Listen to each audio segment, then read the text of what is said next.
दोस्तों, आज की वीडियो में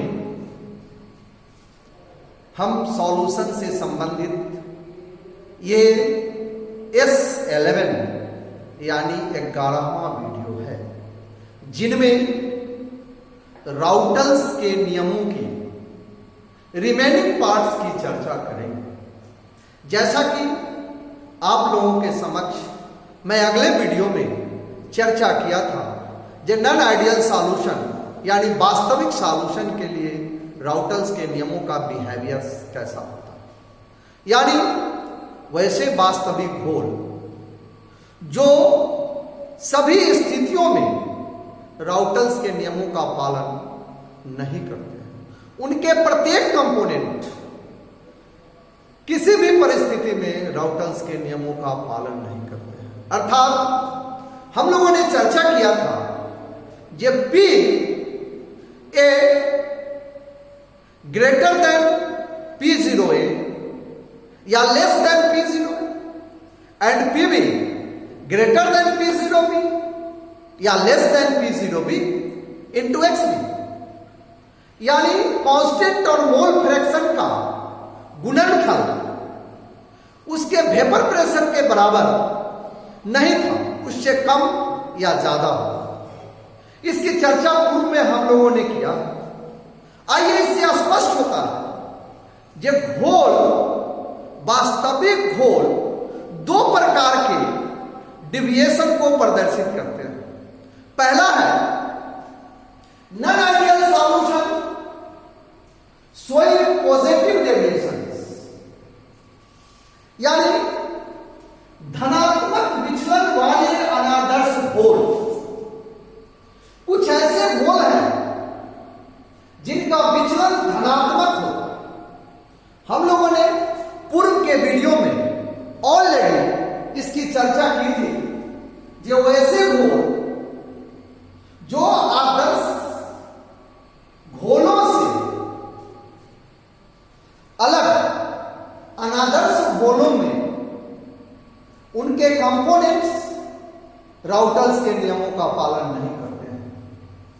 जैसे या तो उनका मान अधिक होता है या कम होता है, यानी किसी भी परिस्थिति में राउटल्स के नियमों का पालन नहीं करते। जैसे दोस्तों, पहला हम लोगों ने यह चर्चा किया है कि ये स्पष्ट होती है कि एक तो धनात्मक विचलन और दूसरा ऋणात्मक विचलन।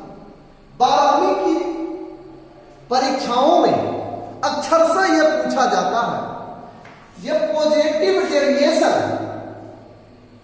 फॉर नॉन आइडियल सॉल्यूशन, यानी अनादर्श घोल के लिए धनात्मक विचलन का मान प्रदर्शित करें। दोस्तों, non ideal solution showing positive deviation, धनात्मक विचलन वाले अनादर्श घोल। ऐसे घोल यानी ऐसे कैसे घोल, अनादर्श घोल का वास्तव राउटल्स लॉ पर आधारित वास्तव से अधिक होता है, तो धनात्मक विचलन प्रदर्शित करते हैं। अर्थात इनके दोनों अवयव, जैसे कोई घोल बने इथेनॉल और एसीटोन, ये दोनों कंपोनेंट्स के मिलाने पर इनके आयतन और एंथैल्पी में परिवर्तन आवश्यक होगी। अर्थात इनके आयतन का मान बढ़ जाएगा। क्यों बढ़ जाएगा? क्योंकि ऊष्मा को अवशोषित करेंगे अपने आप में, इसीलिए इनके आयतन का मान बढ़ जाएगा। तो आइए देखें, जब धनात्मक विचलन वाले अनादर्श घोल, ऐसे अनादर्श घोल का वाष्प दबाव राउटर पर आधारित वाष्प दबाव से अधिक होता है। That is PA greater than P0A into XA and PB greater than P0B into XB। दूसरा, डेल्टा मिक्स H, यानी दोनों कंपोनेंट के मिलाने पर एंथैल्पी का मान, यानी delta mix H greater than 0 और delta mix H is equal to positive, धनात्मक। Delta mix V is equal to 0 और delta mix V is equal to positive. अर्थात A B interaction greater than A interaction and B interaction.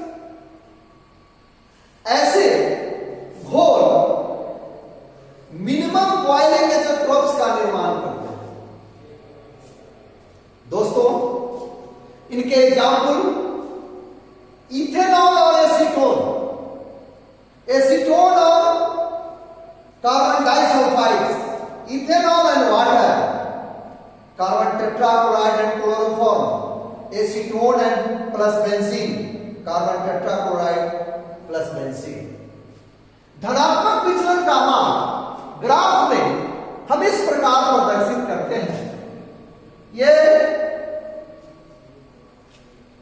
एक बिंदु है।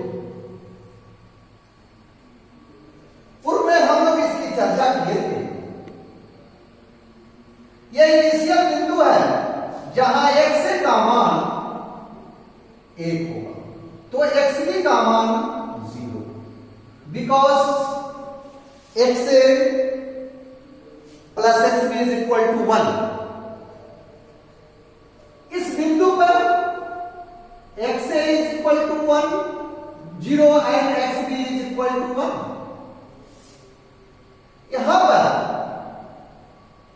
शुद्ध solvent का vapour pressure of pure solvent यानी component A का वाष्प तथा इस बिंदु पर कंपोनेंट बी प्योर अवस्था में, और इस दोनों के वाष्प दबावों को इनिशियल बिंदु से मिलाएं। यदि ये आदर्श घोल होते तो इस प्रकार के ग्राफ एक सीधी रेखा होती, लेकिन ऐसा नहीं है। ये ऊपर से जाएगा, ये धनात्मक विचलन का मान प्रदर्शित करता है। ये P बराबर PA जोड़ PB, ये P बराबर यानी total vapour pressure of solution is equal to PA जोड़ PB। जो आदर्श घोल होते तो इनका मान ये रैखिक होता, इस बिंदु पर होता, इस रेखे पर, इस बिंदु से इस बिंदु पर होता। इसका मान ये पॉजिटिव हो गया। ये पॉजिटिव डेविएशन को प्रदर्शित करता है, यानी राउटर्स पर आधारित लॉ से अधिक हो रहा है। तथा PA का मान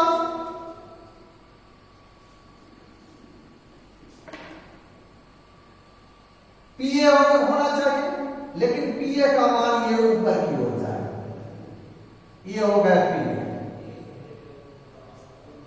और ये बिंदु इस बिंदु से इस बिंदु पर PB का मान जो ऊपर की ओर से जाए, ये हो गया PB।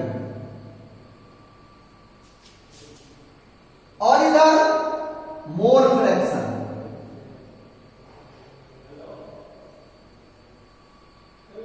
या कंपोजिशन, इस बिंदु पर वेपर प्रेशर,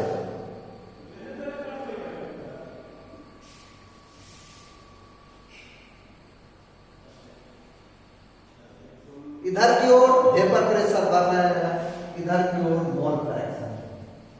तो आपने देखा इस ग्राफ में, पुनः एक बार रिपीट करते हैं, वाष्प दबाव इस तरफ तथा मोल फ्रैक्शन इस ओर पर।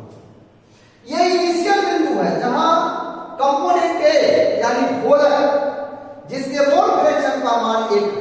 इनिशियल स्टेज में इसमें सॉल्वेंट, इस सॉल्वेंट में सॉल्यूट मिला ही नहीं, तो इसका मान हो गया 0। और ये शुद्ध वाष्प दबाव यहां पर इस बिंदु पर आता है।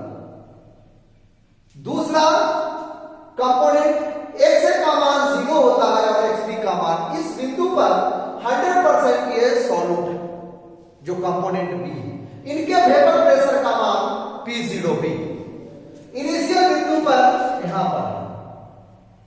अब दोनों को जब दोनों के केस में मोल फ्रैक्शन तथा वेपर प्रेशर के बीच ग्राफ प्लॉट करते हैं तो ये, यदि ये घोल आदर्श होती तो ये सीधी रेखा प्राप्त होती है, ये सभी जो डॉटेड लाइन है वे स्ट्रेट लाइन है, ये रेखा पर, लेकिन इनका मान ऊपर की ओर जाता है, यानी ये भी पॉजिटिव मान में है और ये भी पॉजिटिव मान में है। सभी पॉजिटिव मान प्रदर्शित करते हैं, जो वास्तविक होना चाहिए उससे ऊपर की ओर जा रहे हैं। इससे स्पष्ट होता है ये इनके वाष्प दबाव राउटर पर आधारित वाष्प दबाव से अधिक होता है। दोस्तों अब दूसरा चर्चा करेंगे निगेटिव डेविएशन बी में। आइए दूसरा प्रकार यानी दूसरे बिहेवियर की चर्चा करें। B, non ideal solution showing negative deviation, ऋणात्मक विचलन वाले अनादर्श घोल। ऐसे घोल जो अनादर्श हो उनका वाष्प दबाव राउटर पर आधारित वाष्प दबाव से कम होगा। दैट इज इनके कुछ कैरेक्टरिस्टिक्स होते हैं जो मुख्य रूप से यह दर्शाया गया है। पहला है PA less than P0A into X and PB less than P0B into X। दूसरा है डेल्टा मिक्स H, यानी घोल के मिश्रण के उपरांत इंथैल्पी परिवर्तन लेस देन 0 और delta mix H is equal to negative. तीसरा delta mix V less than 0, that is delta mix V is equal to negative. AB interaction greater than A interaction and BB interaction. दोस्तों इससे स्पष्ट होता है कि ऐसे घोल के निर्माण में नए आकर्षण बल के रूप में हाइड्रोजन बॉन्ड कार्य करते हैं।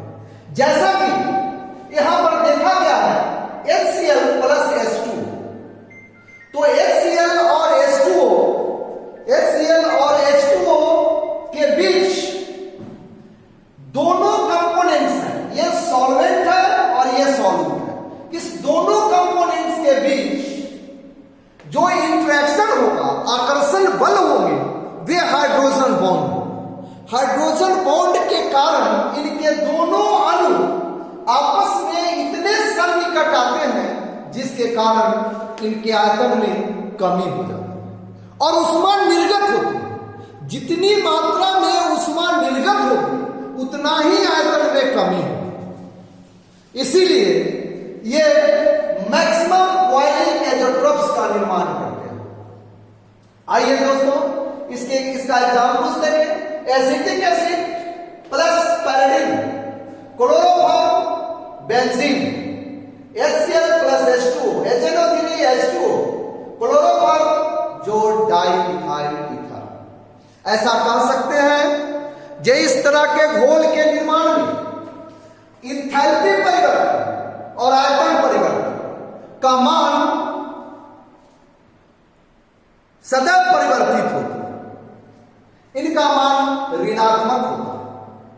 चूंकि इनका मान 0 से कम होगा, कभी 0 नहीं होगा, इसीलिए ये ऋणात्मक विचलन प्रदर्शित करते हैं और इनके एक दूसरे के सन्निकट, इनके अणु एक दूसरे के इतने सन्निकट आते हैं जिसके कारण इनकी आयतन में कमी होती है और इंटरमॉलिक्यूलर फोर्स ऑफ अट्रैक्शन का मान बढ़ जाता है ड्यू टू हाइड्रोजन बॉन्ड के कारण। आइए इनको हम ग्राफ से प्लॉट करें।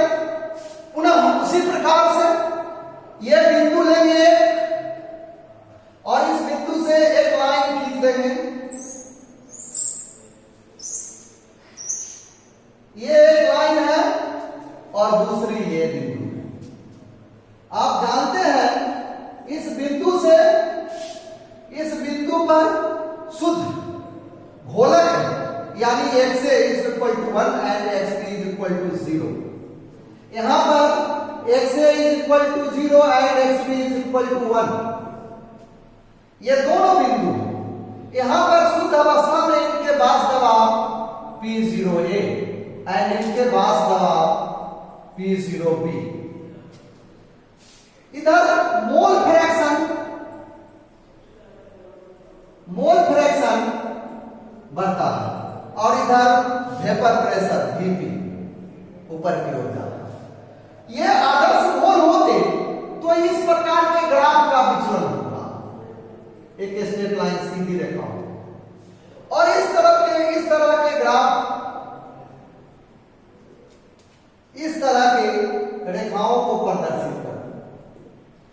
जब भी आदर्श मोल होते तो इस प्रकार की रेखाओं को प्रदर्शित करते, लेकिन ऐसा नहीं होता। इनका मान इन ऊष्मा निर्गत होने के कारण 0 से कम होता है, यानी निगेटिव होता है। तो सदैव ये नीचे की ओर प्रदर्शित, नीचे की ओर निगेटिव डेविएशन, और ये भी ऐसे चले, ये पीए कहलाएंगे और ये पीबी कहलाएंगे। ये मान पी बराबर होगा पीए जोड़ पीबी, जो निगेटिव होता है। ये निगेटिव डेविएशन, ये निगेटिव डेविएशन, ये सबका मान बस ये बिंदु यही हो, यहां होना चाहिए जो यहां पर हो रहे हैं। ये ऊपर जाना चाहिए, इस बराबर में होना चाहिए जो नीचे की ओर। इससे स्पष्ट होता है जो ये ऋणात्मक विचलन का मान प्रदर्शित करते हैं। तो दोस्तों, घोल में अनादर्श घोल राउटर्स के नियमों को पालन करते हुए 2 प्रकार के डेविएशन, 2 प्रकार के विचलन प्रदर्शित करते हैं। एक धनात्मक विचलन, दूसरा ऋणात्मक विचलन। और कभी कभी 12वीं के एग्जाम में दोनों प्रकार के विचलन में से कोई एक हमेशा पूछी जाती है। ऐसा करें हम लोग इसको सावधानी पूर्वक सुगमता से समझने का प्रयास करें, अन्यथा यदि कोई कठिनाई होती है तो कमेंट बॉक्स में आप अवश्य चर्चा करें। दोस्तों, एक चीज शेयर करना चाहता हूं, आपने देखा होगा जे डाल पर जब पंछी बैठती है तो हवा के झोंकों के कारण डाल काफी हिलता है, लेकिन पंछी को कभी घबराहट महसूस नहीं होती, नहीं पंछी कभी घबराता है और न घबराने का प्रयास करता है, क्योंकि उसको अपने पंख पर सबसे ज्यादा भरोसा होता है। वह पंख पर गर्व करता है और डाल टूटने से पूर्व वह उड़ जाता है। दोस्तों, आप अपनी विद्वता, अपने आप पर भरोसा रखते हुए और इसको सावधानी पूर्वक पढ़ें, देखें, ताकि आप अच्छा कर सकें। मेरी मनोकामना आपके साथ। दोस्तों, यदि ये वीडियो अच्छा लगता है तो आप इसे अवश्य सब्सक्राइब करें, शेयर करें तथा लाइक